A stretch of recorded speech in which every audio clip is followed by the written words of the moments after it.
Des Préalpes, nous allons passer aux Alpes, ou plutôt à l'Alpe, la revue trimestrielle dont le numéro de l'été vient de sortir, un numéro consacré aux paysages sonores. On parle souvent du silence qu'on va rechercher en altitude, en pleine nature, mais ce silence, en fait, il n'existe pas. La montagne n'est que son de clochettes d'animaux en pâture, de chants d'oiseaux, de cloches d'église, d'eau en cascade ou en torrent, d'instruments divers pour communiquer, comme les conques de berger, les instruments de musique aussi pour occuper les longues soirées d'hiver, ou tout simplement le vent dans les arbres, jusqu'à la sublime voix de la chanteuse Yoon Sun-na sur fond de glacier en couverture, regardez.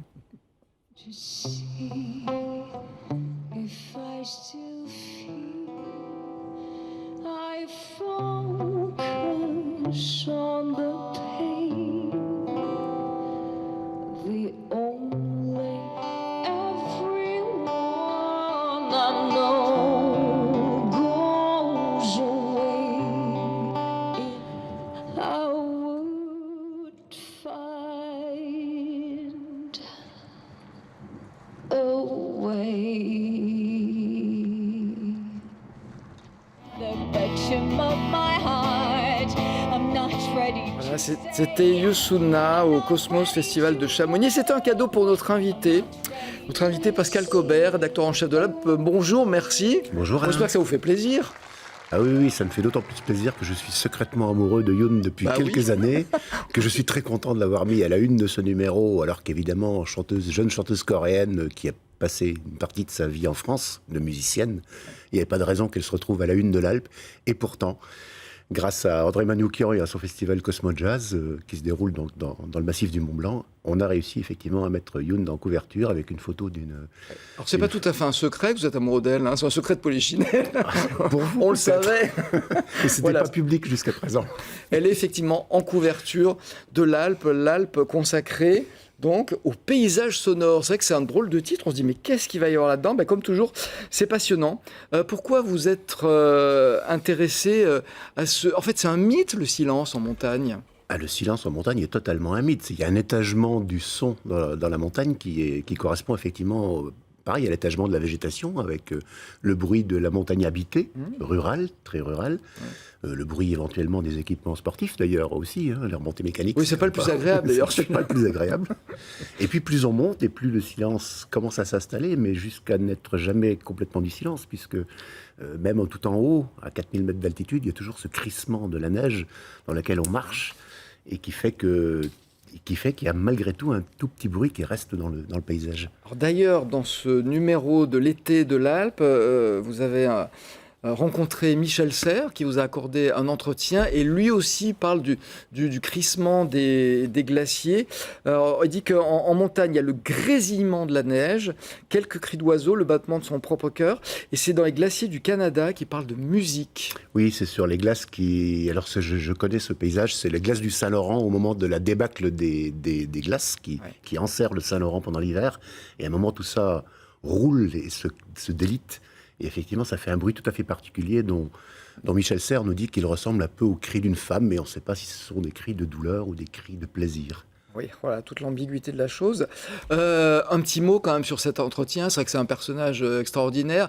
Même vous qui avez beaucoup d'expérience, une petite appréhension avant de le rencontrer ou pas du tout ? Pas tellement une appréhension, mais cette capacité à se dire, effectivement, ce personnage sait tout sur tout, c'est un éternel optimiste, dont moi je suis un fervent admirateur de sa chronique sur France Info tous les dimanches, que j'écoute en finissant le repas du dimanche soir dans ma cuisine. Et on s'est dit, mais de quoi va-t-on le faire parler ? Parce qu'effectivement, il parle de tout, Michel Serres. Donc on s'est dit, pourquoi pas la musique ? Et au fond, assez curieusement, il nous a assez peu parlé de musique, mais de tout un tas d'autres choses, et en particulier de sa propre pratique de la montagne, à laquelle on ne s'attendait pas. Je ne savais pas qu'il était en fait un bon alpiniste, qu'il a fait quelques sommets dans l'Oisan, dans les Écrins. Et Michel nous a parlé de tout ça, et finalement, à la sortie de l'interview, on s'est dit, mais ça partait un peu dans tous les sens, qu'est-ce que ça va donner en finale ? Et en réalité, on a passé près de 2 heures avec lui, et ça s'est merveilleusement bien passé, tout ça est extrêmement cohérent. Finalement. On dit que quand on se fait plaisir, on fait plaisir aux autres. Alors entre Yoon Sun-na et Michel Serres, j'avoue que vous nous faites plaisir. Le premier contact sonore, j'allais dire, qu'on a souvent en montagne, c'est avec les sonnailles. sont ces petites clochettes qui sont accrochées au cou des animaux. Même si ça peut sembler évident, pour quelle raison est-ce qu'on accroche ces petites cloches, ou grosses cloches d'ailleurs, au cou des animaux en montagne? Alors c'est pour repérer les animaux, et puis il y a aussi une hiérarchie de l'utilisation de la sonnaille. Le berger, en réalité, est d'une certaine façon un compositeur, un chef d'orchestre. C'est-à-dire que le son de tel troupeau n'est pas le même que le son de tel autre troupeau. Et les bergers sauront vous dire, en écoutant le bruit de la sonnaille, ah, ça c'est le troupeau de Georges, ou ça c'est le troupeau de Pierre. Voilà, chaque troupeau a sa musique et ses notes. Exactement, c'est une sorte de big band de l'alpage en fait. Voilà, et ça on l'apprend donc dans le dernier numéro de l'Alpe. Alors j'ai eu une récente polémique dans les Alpes suisses, puisqu'une plainte a été déposée pour maltraitance sur les animaux en raison du bruit que feraient les cloches. Il paraît que ça les rendrait sourds. Ça pourrait les rendre sourds, en tout cas stressés. Bon, c'est un peu une polémique d'urbain versus rural. Hein. C'est comme ces gens qui se plaignent d'avoir la cloche du village qui sonne le matin et qui les réveille lorsqu'ils sont dans leur résidence secondaire. Je ne suis pas sûr qu'effectivement... Ça peut paraître anecdotique, mais effectivement, ça figure dans votre dernier numéro. Vous parlez, c'est un vrai bonheur de vous lire, de tintinabulement. C'est-à-dire qu'il y a des mots comme ça qu'on emploie peu, qui sont un petit peu oubliés de nos jours. Et c'est un plaisir, là aussi, de les remettre au goût du jour. Et oui, bien sûr, tatinabuler, c'est un très joli mot. Alors, on aime jouer des mots, évidemment, dans l'Alpe. C'est notre vocation première, avec l'image que de jouer, de traiter les mots. Et les mots ont une musique aussi. D'ailleurs, Michel Serres nous disait qu'au fond, tout un tas de mots ont disparu de la langue française. Depuis un siècle, parce que les métiers aussi ont disparu. Oui, comme hucher, par exemple, c'est le cri des bergers, qui est compris par leurs animaux. Bien sûr, bien sûr. Ouais. Et aussi, moi j'ai appris, on apprend plein de choses. Les animaux, bon, on le sait souvent en un langage, mais les brebis, par exemple, elles se parlent entre elles. Elles se parlent entre elles, bien sûr, mais comme tous les animaux, il y a un langage entre chaque espèce animale qui fait que les animaux se comprennent entre eux. Voilà, il n'y a pas de hasard, c'est un vrai langage.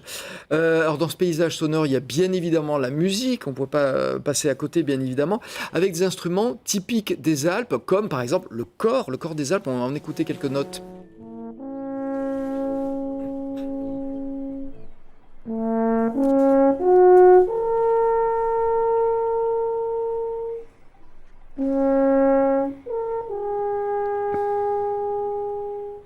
C'est magnifique, ça. Ah oui, c'est magnifique, le corps des Alpes. C'est un très très bel instrument. Et c'est un instrument qui, assez paradoxalement, sonne faux en réalité à nos oreilles habituées à l'harmonie, parce que c'est un instrument qui joue juste sur les harmoniques. Et la gamme en réalité est tempérée, c'est-à-dire que les harmoniques sont, sur le clavier du piano, sont légèrement différentes par rapport à l'harmonie naturelle. Or le corps, lui, on ne joue que sur les harmonies naturelles.